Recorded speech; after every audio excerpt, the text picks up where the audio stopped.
Hello, it is Topical Tuesday, December 26th, 2023. Steve Sipress here. Another gorgeous winter sunset going on behind me in the distance here in the beautiful Phoenix, Scottsdale area of Arizona.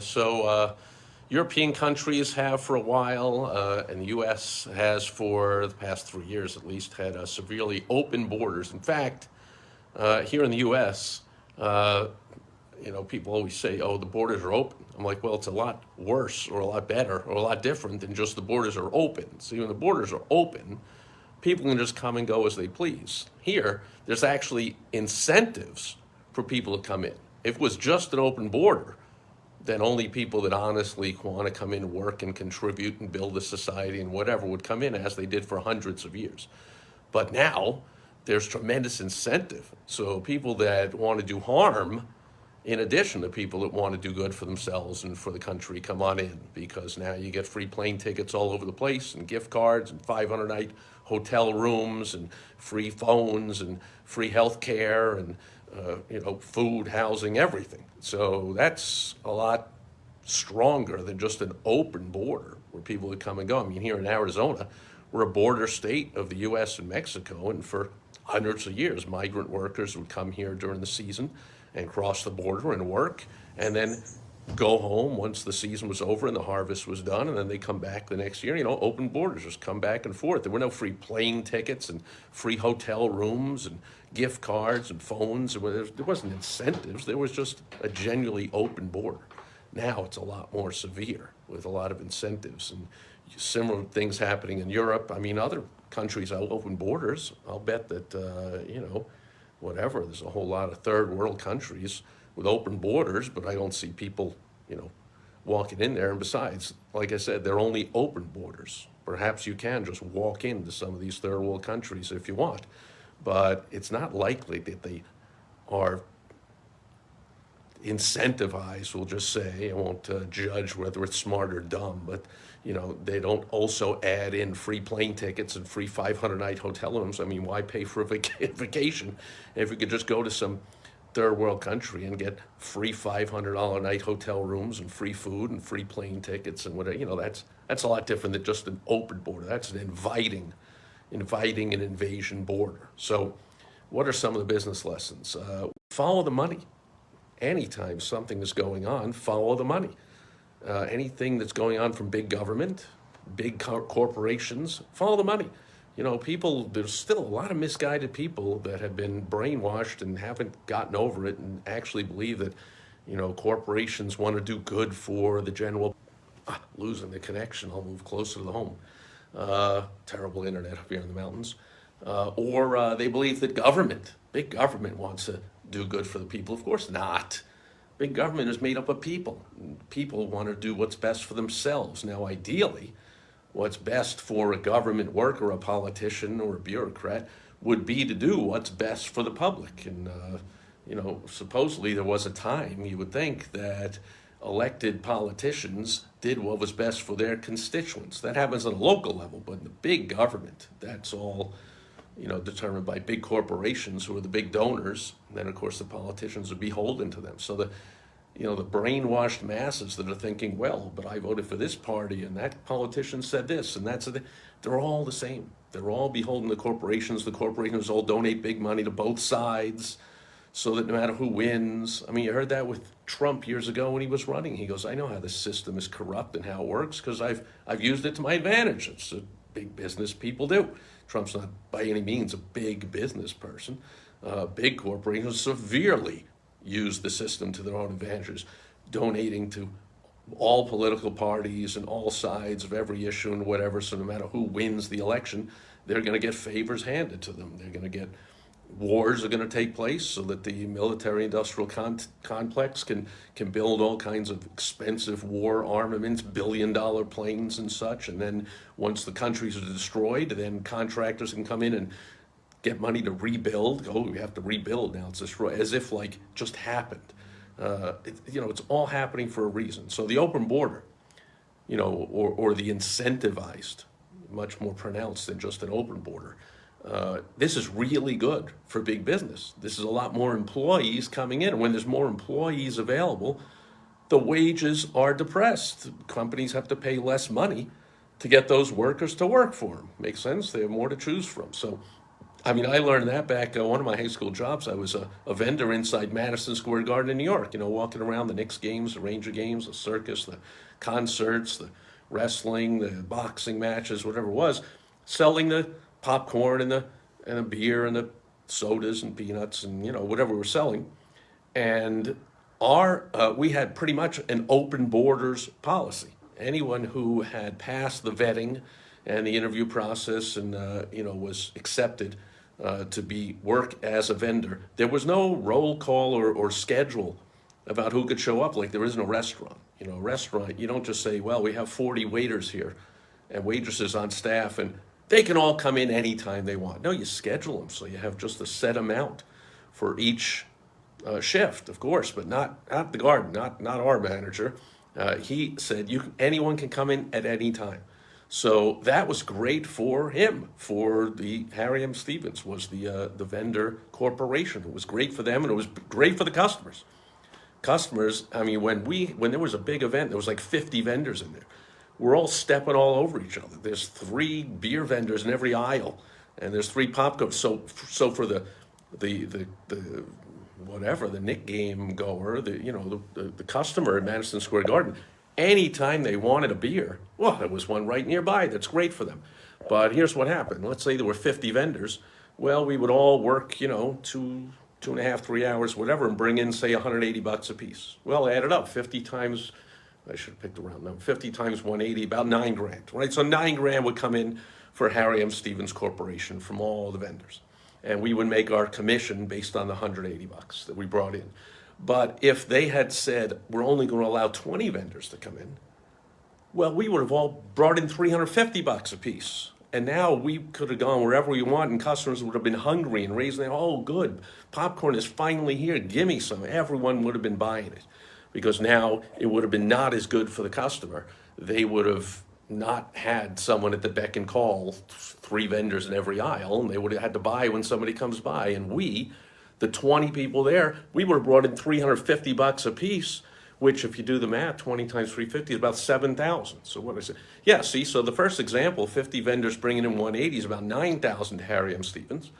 And if you only allowed 20 vendors, you'd only bring in about 7,000 to Harry M. Stevens. So not as good for the concessionaire. They bring in, 30% less money or whatever that adds up to. But for each individual vendor, we make double the money we would have made. So better for the individual vendors, not better for the customers, not as good service with only 20 vendors, and not good for the big corporation bringing in less money. So that's kind of the way the open borders or the incentivized, much more pronounced than open borders works, is the corporations win and the consumers are going to have this, the corporation is going to be making a lot more goods and services, selling a lot more.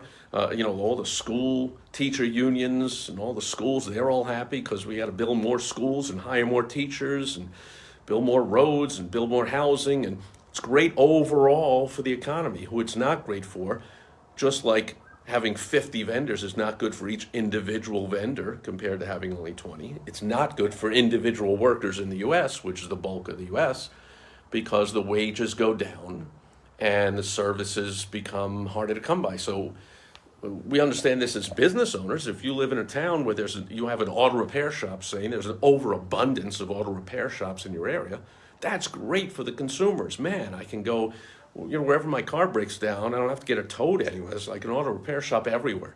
Plus, I can shop for now, likely the auto repair shop owners are all going to fight for customers by improving their offers, making them much better offers, and lowering the price at the same time. So instead of just an oil change for $50, they'll say, well, I get an oil change and a tire rotation and a brake, for only this much. And they'll all compete, which is worse for each individual auto repair shop owner, but better for the consumer and better for the town overall, because more tax dollars are coming in, more people will get their cars fixed. There's auto repair shops everywhere. People will just feel, they're seeing ads all over the place for oil changes. Everyone's going to be getting more oil changes and getting the car fixed better and getting more preventative maintenance. And it's better for the society overall and for the government overall, but for the individual auto repair shop owners, not as good. So I'm a huge fan of immigration. I love immigration. Every time I'm a third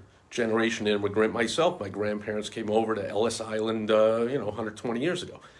And, what I look past the first generation when you have immigration. Often the first generation of immigrants is an investment by the government. They need some, again, they're getting overly taken care of. They're getting $500 hotel rooms from stupid cities that say, oh, we ignore the law, or they're very smart with their marketing. They call it sanctuary cities, so it sounds so nice. But of course, it's stupid. I mean, of course, the taxpayers of New York City are getting creamed by having to pay for $500 hotel nights for people who aren't even citizens, that, most of them are not even here legitimately. Like, that's bad for the individuals of New York City. It's bad for the individuals in the country, this first generation. But what'll happen is 20, 30 years from now, there's going to be the second generation. And then another 20, 30 years, there's going to be a third generation. Well, the third generation, they're going to speak English. They're going to be Americans. They're going to have gone to American schools. They only know America. They're going to go to American colleges. They're going to be your business owners and your leaders of the country, and they're going to do all kinds of good for the country. So there's an investment in immigration. Now, right now, the U.S. is 33, 34 trillion dollars in debt. So of course, technically, we can't afford to invest in immigration. However, it's such a ridiculous number now. There's 30 whatever trillion dollars of debt that, they're just acting like, I think it's like an individual who's, you're using daddy's credit card, or your credit card's all basically charged up. You're about to declare bankruptcy, so you're like, no, you might as well just spend all our money and charge the cards up some more, because we're not going to pay him, or what. Like, I think that's U.S. just spending like a drunken sailor. But they are investing in the future. And like I said, in the short term also, schools have to be built, more housing has to be built, and corporations will benefit from more cheaper labor producing more goods. And so in general, the society and the government officials and the donors, the big corporations, they all win. The losers are the individual citizens of the country suffering under the burden of this unchecked immigration, not to mention, gangs and crime and criminals all coming in, and all kinds of stuff that you might not see right away, but eventually you'll see what happens when some seedier types kind of slip in as these drug cartels, right? They're overloading the checkpoints with people coming in, so that there's vast swaths of the border. In here in Arizona, we're a border state, so we've been understanding this for a while, that they just come right across, and there's no border patrol guards there to stop them, so they just come right in. I know people who have ranches down near the border. They've been living in terror for years. They're like, can't even walk their own property without guns. And every night there's noises, and they're scurrying, and they hear, people are sleeping in their barn, in their stables, and whether they're gone in the morning, but the garbage is there, and whatever is left. And then the next night in comes another group of people crossing the border illegally and coming in and going through. And the towns are overrun with people, and so forth. Everyone knows this if you watch the news. Even our illegitimate governor here in Arizona, who stole the last election, has finally, after like 3 years, has decided to pay some lip service to acting as if she cares about the more than open borders overrunning and really hurting a lot of people here in Arizona. Maybe because an election's a year away, I don't know. But suddenly she's,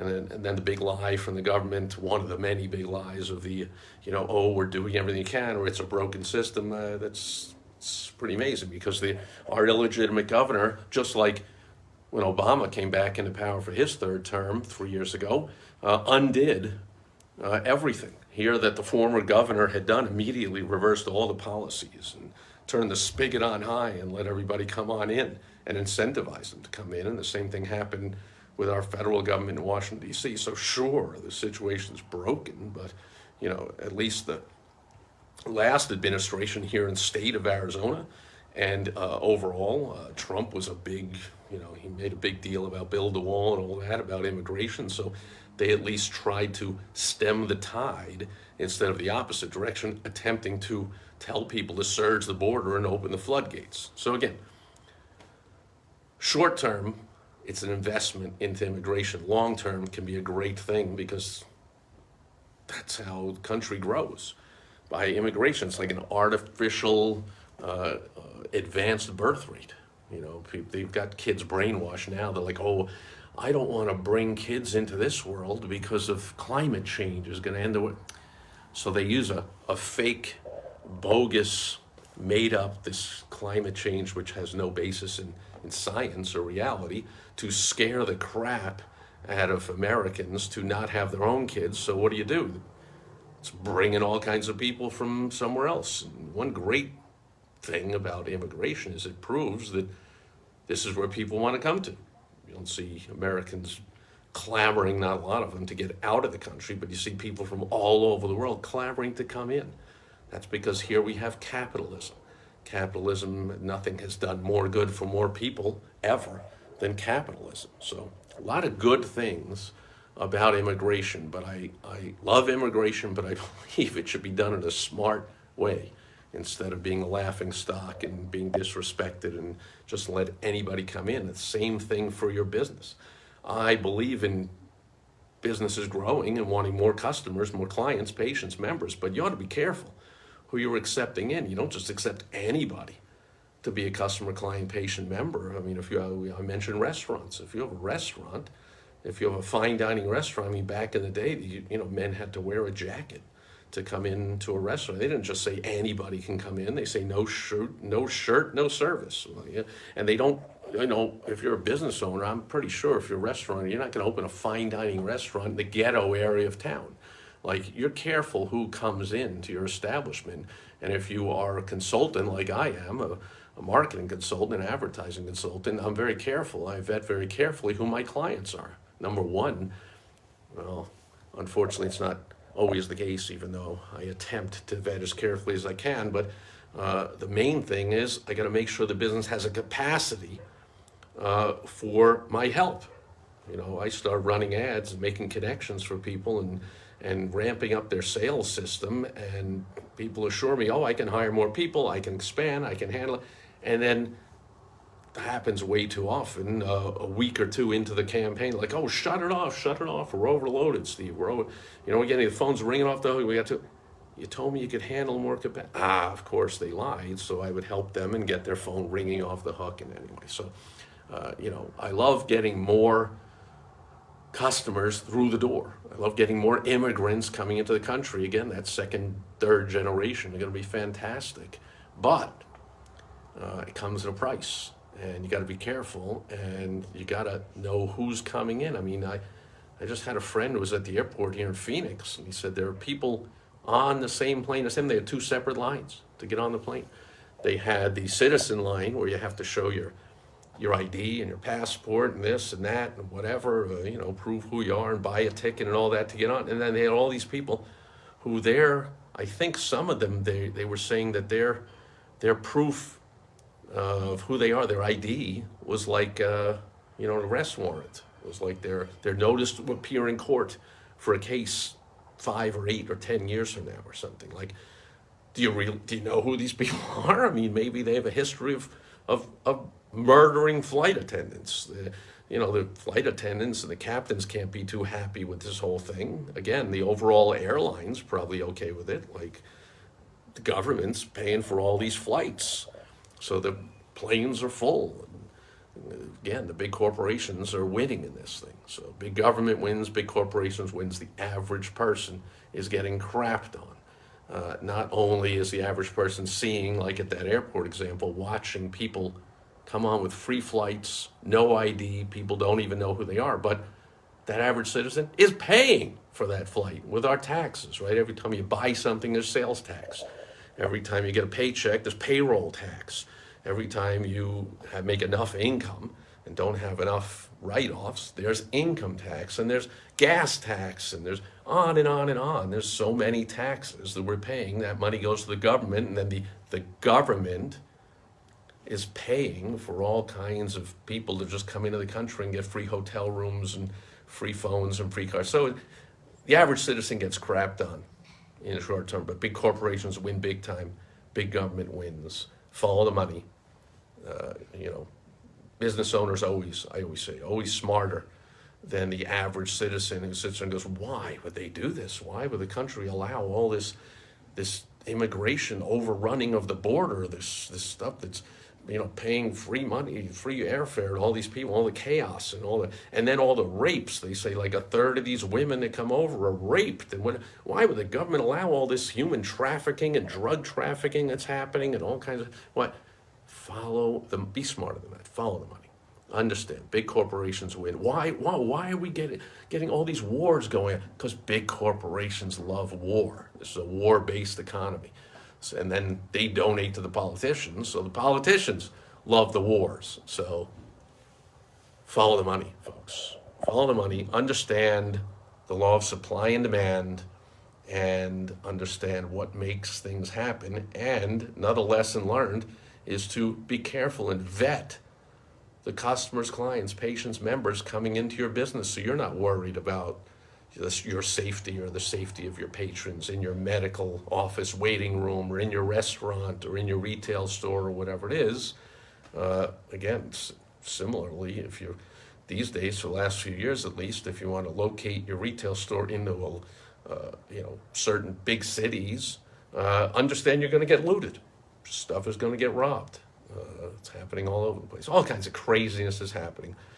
But there are all kinds of business lessons from it if you pay attention, instead of just gripe and complain and go, gee, why is this happening?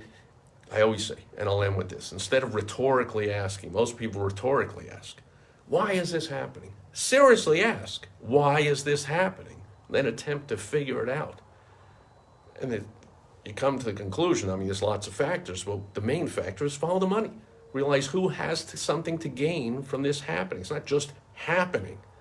People are allowing it to happen. People are actually forcing it to happen. Like I said, purely open borders, back in those days, you were allowing people to come back and forth. Now you're forcing people, you're incentivizing, you're practically causing people to come from all over the country. So why would someone do that? Instead of ask rhetorically, gee, why would someone do that? I don't get it. Like, sit down and ask yourself or ask somebody else, hey, let's try and figure this out. Why would this be happening? And the bottom line with everything, follow the money. And that's the final business lesson, is not only follow the money, but your job as a business owner is to do best for your business, to make more money, to improve your cash flow, your profits. You can't serve people and help people and employ people and support your family and do all kinds of good in the world if you can't keep your business going. So your business doesn't exist to help your customers, clients, patients, members. It exists to help the business. Now, ideally, the business is helped by helping more customers, clients, patients, members. That's ideal. That's capitalism at its finest, and that's what really helps people when it works that way. So lots of business lessons here. I don't know how many, but that's just my rant here for Topical Tuesday, especially here in Arizona. Free-flowing, incentivized immigration has been in the news for a while, and now it's really, I think with an election year coming up, a week from now it'll be election year, and it's really starting to grab the attention of lots of people who are acting as if like, oh, look, it's really bad. Like, it's been really bad for years, dude. But I know it's an election year. Politicians, what are you going to do? That'll do. It's enough of the rant. Sun has already set. Night is upon us. Time to have enjoy some time with the family of my beautiful wife, Michelle. Hopefully you are enjoying some time as well. If you've been here for some bizarre reasons with this entire rant, thank you for indulging me. Please leave a comment wherever you're reading this, watching it, listening to it. Let me know how you feel. Let me know how wrong I am, how right I am, what I missed, what I got right. I love all the follows, the likes, the shares, the comments. That all helps all these algorithms on my blog and my podcast and YouTube and LinkedIn and Rumble and Facebook and whatever. So all that activity, I appreciate it. Go ahead, I can take it. Tell me anything you want. I'm brutally wrong about everything. Let me know.